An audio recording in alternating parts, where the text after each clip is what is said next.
नमस्कार, स्वागत है आपका बिहार समाचार में। चलिए जानते हैं आज के बिहार की अब तक की सबसे बड़ी और महत्वपूर्ण खबरों के बारे में। सभी खबरें आपके लिए काम की होने वाली है, पर इससे पहले अगर आप चैनल पर नए हैं तो चैनल को सब्सक्राइब जरूर ही कर लें ताकि आपको बिहार की हर ताजा तरीन खबरें सबसे पहले मिल सके। तो चलिए शुरुआत करते हैं आज की पहली और बड़ी खबर से। बिहार बीपीएससी 17वीं प्रीलिम्स परीक्षा रद्द करने की मांग को लेकर अभ्यर्थियों ने किया प्रदर्शन। कहा कि फिर से लो एग्जाम, परीक्षा रद्द करो। जी हां, बीपीएससी 17वीं संयुक्त प्रतियोगिता परीक्षा की प्रीलिम्स परीक्षा को 13 दिसंबर को पूरे बिहार में 912 केंद्रों पर आयोजित किया गया था, लेकिन उसे अब रद्द करने की मांग होने लगी है। वैसे तो आयोग ने 911 परीक्षा केंद्रों की परीक्षा को बिल्कुल निष्पक्ष बताया है और सिर्फ पटना के बापू परीक्षा परिसर के केंद्र की परीक्षा को रद्द कर दिया है। और इस दिन अभ्यर्थियों ने काफी बवाल भी किया था। आपको बता दें कि इस सेंटर पर 12,000 परीक्षार्थियों की परीक्षा पड़ी थी, लेकिन 5,500 OMR सीट ही जमा हो पाए थे। और आयोग ने अब इन 12,000 अभ्यर्थियों के लिए फिर से परीक्षा करने की घोषणा कर दी है, लेकिन कई अभ्यर्थी अब पूरी परीक्षा को ही रद्द करके प्रीलिम्स परीक्षा को दोबारा से पारदर्शी तरीके से आयोजित कराने की मांग कर रहे हैं। पटना में प्रदर्शन कर रहे छात्रों ने कहा कि बीपीएससी की पूरी पीटी परीक्षा को ही रद्द कर दिया जाए, दोबारा परीक्षा ली जाए। और साथ ही छात्र नेता दिलीप ने इन अभ्यर्थियों का समर्थन किया और वह भी धरना स्थल पर मौजूद रहे। इस दौरान अभ्यर्थियों ने पोस्टर लेकर आयोग के खिलाफ खूब जमकर नारेबाजी भी की। प्रदर्शन कर रहे अभ्यर्थियों का नारा था, एक ही नारा एक ही मांग,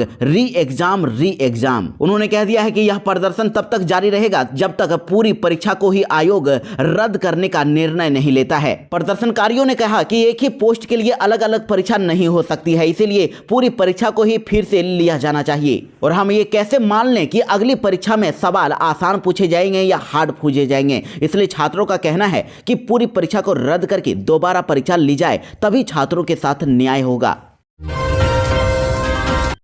बिहार के सभी विद्यार्थियों के लिए बड़ी खबर। 1.5 करोड़ छात्रों के अकाउंट में जल्द ही भेजे जाएंगे साइकिल, पोशाक और छात्रवृत्ति का पैसा। जी हां, बिहार के 1.5 करोड़ स्कूली बच्चों के खाते में साइकिल, पोशाक और छात्रवृत्ति आदि योजनाओं की राशि का भुगतान जल्द ही किया जाएगा। शिक्षा विभाग ने इसको लेकर जोर शोर से तैयारी कर दी है और उम्मीद है कि दिसंबर के ही अंतिम या फिर जनवरी के पहले सप्ताह में ही इसका पैसा भुगतान किया जाएगा। और आपको बता दें कि वित्त वर्ष 2024-25 के तहत इस राशि का भुगतान किया जा रहा है। इसके लिए करीब 4,000 करोड़ का प्रबंध विभाग की ओर से किया गया है। लेकिन इन योजनाओं का पैसा उन्हीं छात्रों के अकाउंट में भेजा जाएगा जिनका अप्रैल से लेकर सितंबर तक बच्चों के स्कूलों में 75% तक की उपस्थिति दर्ज की गई है। उसी आधार पर लाभुकों को सूची तैयार की गई है और जानकारी मिल रही है कि पहली से लेकर 12वीं कक्षा तक के करीब 1.5 करोड़ बच्चे इसमें शामिल हैं, जिनकी सूची अब विभाग के ई शिक्षा कोष पोर्टल पर दर्ज हुई है और स्कूल के प्रधानाध्यापकों के सहयोग से बच्चों की सूची पोर्टल पर अपलोड किया गया है। और इसके साथ ही आपको यह भी बता दें कि कन्या उत्थान योजना के तहत ग्रेजुएशन पास सभी छात्रों को भी 50-50 हजार रुपए की राशि का भुगतान करने की अब प्रक्रिया अंतिम चरण है। जल्दी ही उनके अकाउंट में भी 50-50 हजार रुपए भेजे जाएंगे और योजना के लिए आवेदन देने वाली जिन छात्राओं के विश्वविद्यालय यानी यूनिवर्सिटी से रिपोर्ट प्राप्त हो गई है, उन्हीं के अकाउंट में ये पैसा भेजा जाएगा। बहुत ही जल्दी दिसंबर के अंतिम सप्ताह या फिर जनवरी में ही इनका पैसा भेजा जाने वाला है। सीधे उनके बैंक अकाउंट में डीबीटी के जरिए अकाउंट में पैसा भेजा जाने वाला है। बिहार के साथ ही पूरे देश के किसानों के लिए बहुत बड़ी खबर है। नए साल में अब किसानों को मिलेगी बड़ी सौगात। पीएम किसान सम्मान निधि योजना की राशि को बढ़ाने का होगा फैसला। जी हां, देखिए बड़ी खबर आ रही है। पीएम किसान सम्मान निधि योजना के देश के करोड़ों किसान को अब नरेंद्र मोदी सरकार नए साल में बड़ा गिफ्ट दे सकते हैं। संसदीय समिति ने प्रधानमंत्री सम्मान निधि योजना के तहत अब दी जाने वाली राशि को दोगुना करने का सुझाव दिया है। यानी कि कृषि मंत्रालय ने जुड़ी संसदीय समिति ने सरकार से सिफारिश की है कि पीएम किसान सम्मान निधि योजना के तहत किसानों को जो अभी 6,000 रुपए पूरे साल भर में सम्मान राशि दी जा रही है, उसे बढ़ाकर 12,000 रुपए कर दिया जाए। और ये सिफारिश किसानों के चल रहे आंदोलन और उनकी लगातार मांग के बीच में आई है। किसानों का कहना है कि महंगाई बढ़ने के कारण 6,000 रुपए सालाना अब पर्याप्त नहीं है। संसदीय समिति की इस सिफारिश के बाद उम्मीद जताई जा रही है कि आने वाले बजट में सरकार इस सुझाव पर विचार करके अब इस पर निर्णय ले सकती है और किसानों को मिलने वाली राशि में अब वृद्धि कर सकती है। ये से में देश के 9 करोड़ से अधिक किसानों को नए वित्तीय वर्ष में पीएम मोदी बड़ी सौगात दे सकते हैं। बिहार में इंडिया गठबंधन में मच सकता है घमासान, तेजस्वी की बढ़ गई है टेंशन। कांग्रेस को चाहिए 2 डिप्टी सीएम के पद और अब माले ने भी ठोका इतनी सीट पर दावा। जी हाँ, देखिए आपको बता दें कि बिहार में विधानसभा चुनाव से पहले अभी ऐसा लग रहा है कि महागठबंधन में सब कुछ ठीक नहीं है। भले सब कुछ ठीक होने का दावा सभी घटक दल कर रहे हैं, लेकिन तेजस्वी यादव के लिए सबको एक साथ खुश रखना अब मुश्किल नजर आ रहा है। बिहार विधानसभा चुनाव में अभी करीब 10 महीने का वक्त है, लेकिन महागठबंधन के घटक दलों ने अपनी मांग शुरू कर दी है। अब माले पार्टी ने भी अब 60 सीटों पर दावा ठोक दिया है। दरअसल देखिए, आरजेडी नेता तेजस्वी यादव ने जहां माई बहन मान योजना की घोषणा की है, तो वहीं कांग्रेस ने 2 डिप्टी सीएम बनाने का दावा कर दिया है। कहा है कि कांग्रेस का कहना है कि बिहार में 2 डिप्टी सीएम होगा और आरजेडी कांग्रेस के बीच अभी मामला फंसा ही है कि अब वाम दल ने भी अब सीटों को लेकर बड़ी दावेदारी पेश कर दी है। माले विधायक दल के नेता महबूब आलम ने कह दिया है कि आने वाले चुनाव में हम लोगों को 60 सीट मिलनी चाहिए। पिछले 5 सालों में वाम दल ने चुनाव पर सबसे ज्यादा काम किया है, क्योंकि पिछले 5 सालों में वाम दल ने जमीन पर सबसे ज्यादा काम किया है। तो ऐसे में अब लग रहा है कि अब इंडिया गठबंधन में अब कुछ भी अब बहुत बड़ी टूट भी हो सकती है, घमासान मच सकता है, क्योंकि तेजस्वी यादव के लिए यह बहुत ही बड़ी टेंशन की बात हो गई है। कांग्रेस पार्टी एक तरफ कह रही है कि हमें 70 सीट से कम सीट नहीं चाहिए, 70 सीटों पर हम चुनाव लड़ेंगे। तो वहीं अब देखिए, अब माले ने ठोक दिया है 60 सीटों पर दावा, और साथ ही कांग्रेस ने कह दिया है कि 2 डिप्टी सीएम होने ही चाहिए। तो इतने में इतनी अब मांगों पर अब इंडिया गठबंधन में टूट की संभावना बन रही है। तेजस्वी यादव की टेंशन बढ़ गई है। बिहार में कांग्रेस का प्रदर्शन हो गया फुस। प्रदर्शन करने निकले थे और 500 मीटर भी नहीं चल पाए। जी हाँ, कारोबारी गौतम अडानी की गिरफ्तारी और मणिपुर हिंसा के खिलाफ सड़क पर उतरी कांग्रेस का प्रदर्शन रस्म अदाई की तरह रहा। पूरा प्रदर्शन सिर्फ आधे घंटे के अंदर ही खत्म हो गया। कांग्रेसी 500 मीटर भी आगे नहीं बढ़ पाए और उन्हें पुलिस ने रोक दिया और लौटा दिया। ये प्रदर्शन राजभवन तक जाने वाला था, लेकिन सबसे बड़ी बात तो ये रही कि इस प्रदर्शन में कांग्रेस के कोई बड़े नेता नजर ही नहीं आए। बताया जा रहा है कि पुलिस ने सदाकत आश्रम से निकलने के बाद ही प्रदर्शनकारियों को समझा। प्रदर्शनकारी राजभवन जाने की मांग पर अड़े रहे, लेकिन अंत में पुलिस ने प्रदर्शनकारियों को वहीं पर रोक दिया। कांग्रेस के कार्यकर्ता सड़क पर नारा और अडानी की गिरफ्तारी की मांग करते हुए नजर आए और मौके पर मौजूद युवा कांग्रेस की पूर्व प्रदेश अध्यक्ष कुमार आशीष ने कहा कि पूरे देश में अराजकता फैली हुई है, महंगाई बढ़ रही है, आम आदमी परेशान है, लेकिन केंद्र में बैठी सरकार अडानी को आगे बढ़ा रहा है। उद्योगपति गौतम अडानी को लेकर जिस तरह से विदेश में एक्शन हुआ है, निश्चित तौर पर अडानी की गिरफ्तारी होनी चाहिए और इसी मांग को लेकर आज राजभवन हम लोग जा रहे थे, लेकिन पुलिस ने रोक दिया।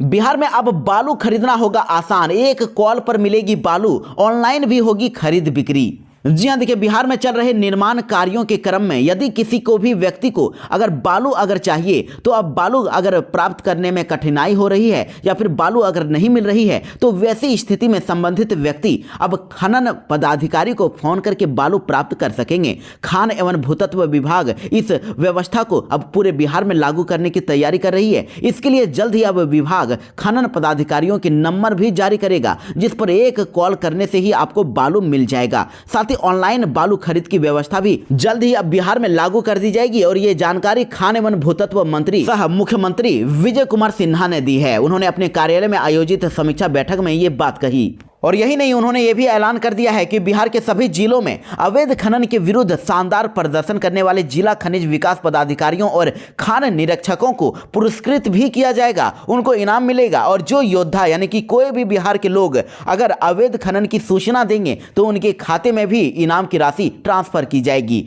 ट्रक से अवैध खनन की सूचना देने वाले को 10,000 रुपये, जबकि ट्रैक्टर की सूचना देने वाले को 5,000 रुपये दिए जाएंगे।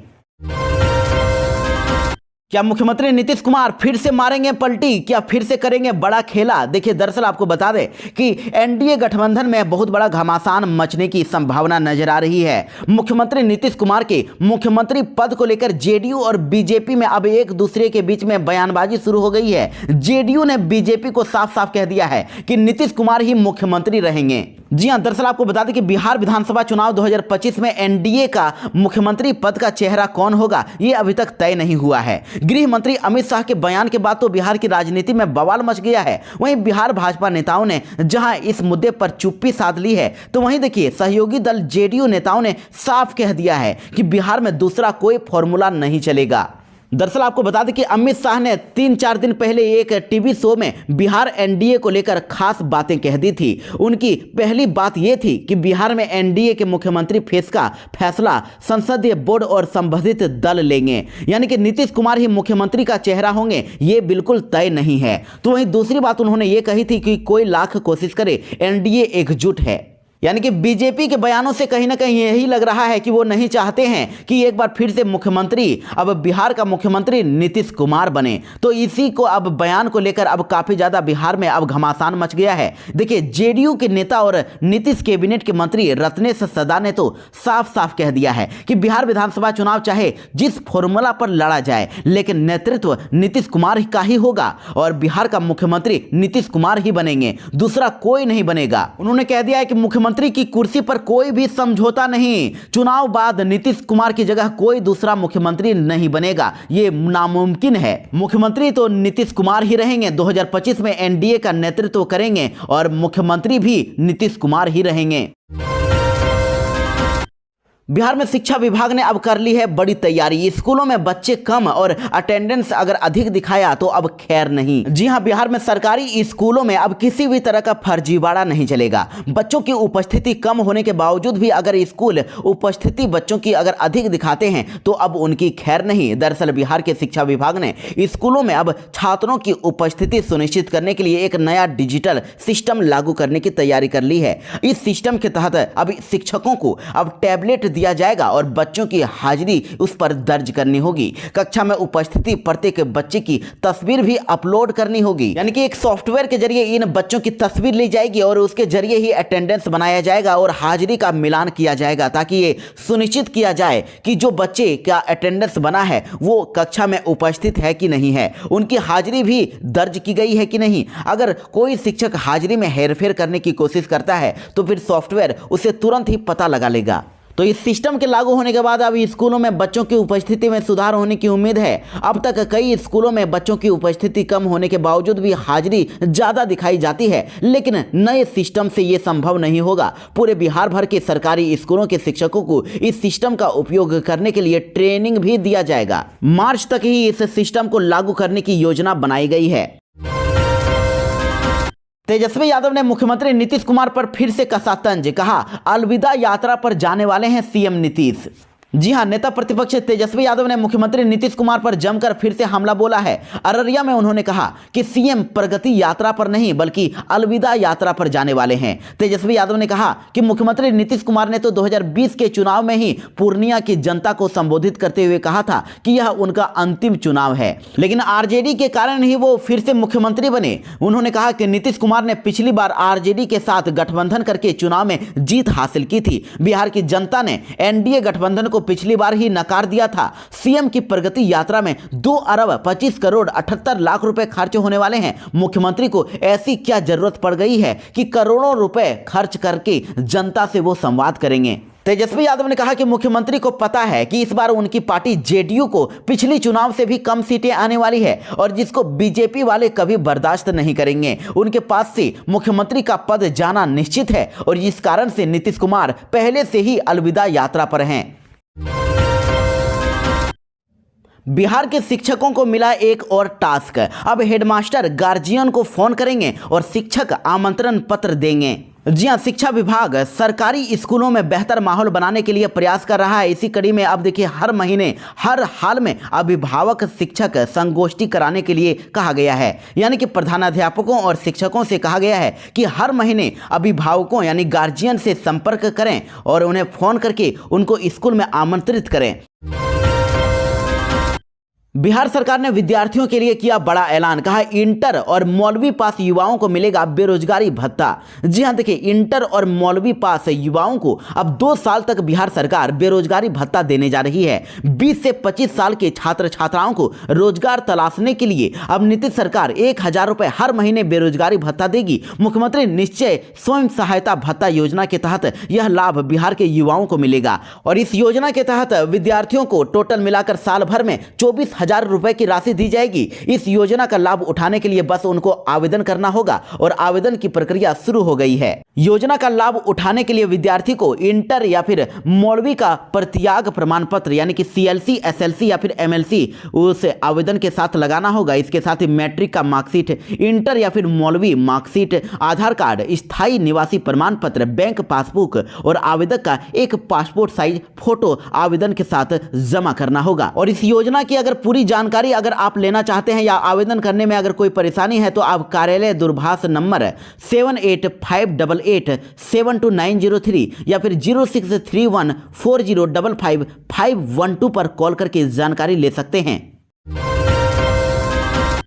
बिहार के राशन कार्ड धारियों के लिए बड़ी खबर। 31 दिसंबर तक जरूर करवा लें ई-KYC, नहीं तो अब नहीं मिलेगा राशन। जी हां, यदि आपके पास राशन कार्ड है और आप भी सरकारी योजनाओं का लाभ उठाते हैं तो ये खबर आपके लिए बहुत काम की है। दरअसल राष्ट्रीय खाद्य सुरक्षा अधिनियम के तहत रजिस्टर्ड लाभुकों को अब ई-KYC प्रक्रिया यानी कि राशन कार्ड का ई-KYC पूरी करने का अब लास्ट डेट 31 दिसंबर तक का दिया गया है। इसलिए जिनके पास भी राशन कार्ड है जल्द से जल्द राशन कार्ड का ई-KYC करवा लें। ऐसे में ये लोग यदि ई-KYC अगर नहीं करवाते हैं तो इनकी सुविधा बंद कर दी जाएगी। इनको ना तो राशन मिलेगा और ना ही कोई और सुविधा का लाभ मिल पाएगा। इसलिए जल्द से जल्द राशन कार्ड का ई-KYC करवा लें और इसके लिए बस आपको केंद्र या फिर प्रखंड कार्यालय जाकर अपनी ई-KYC प्रक्रिया को पूरा करना होगा। जहां से आप राशन लेते हैं वहां पर भी आपका ई-KYC हो जाएगा।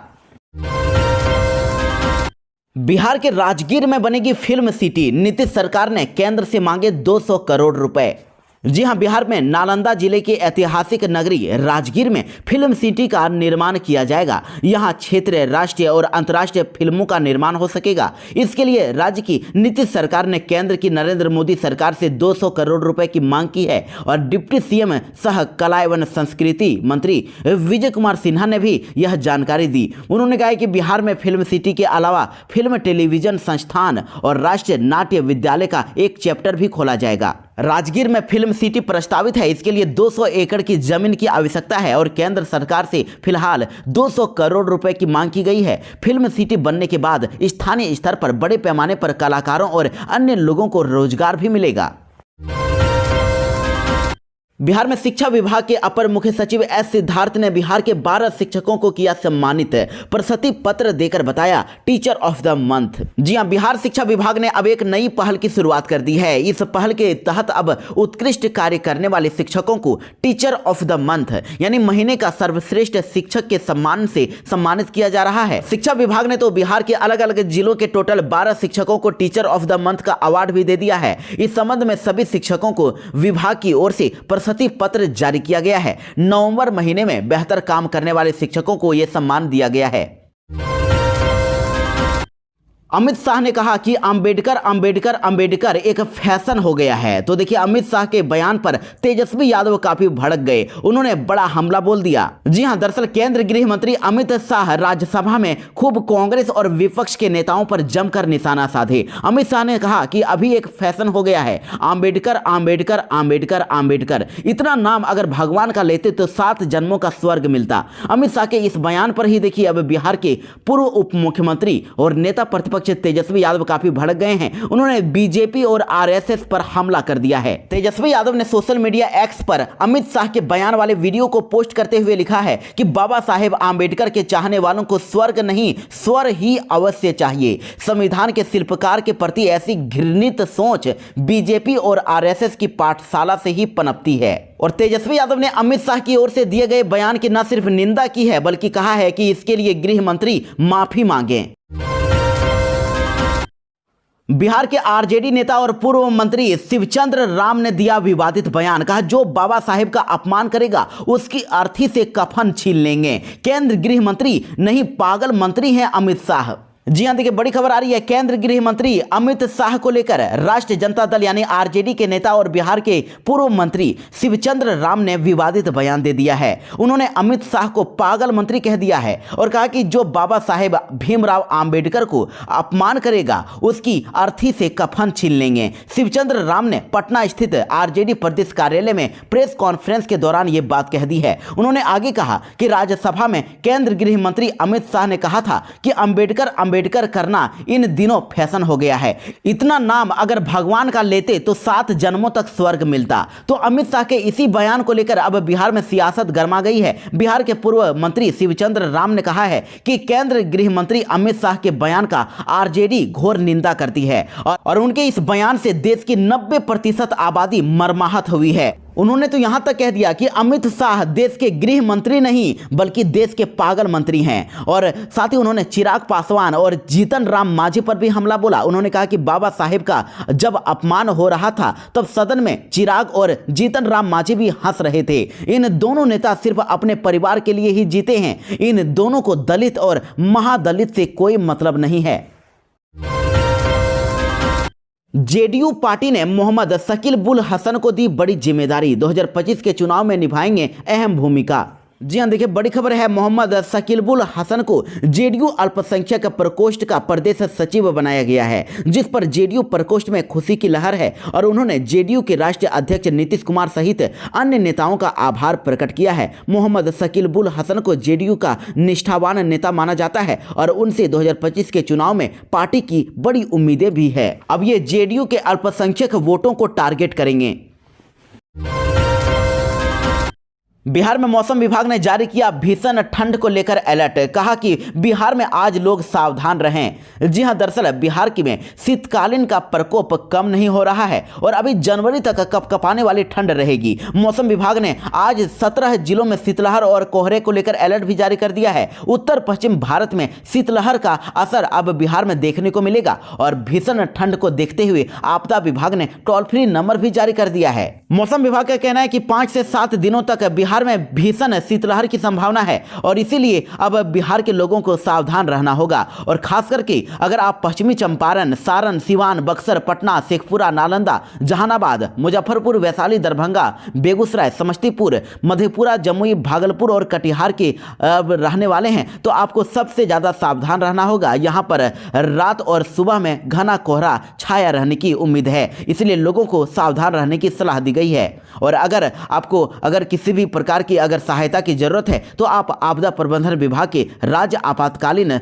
संचालन केंद्र पर संपर्क कर सकते हैं। Helpline number 0612229425। आप आपात स्थिति की जानकारी दे सकते हैं। साथ ही टोल फ्री नंबर 1070 पर भी आप कॉल कर सकते हैं।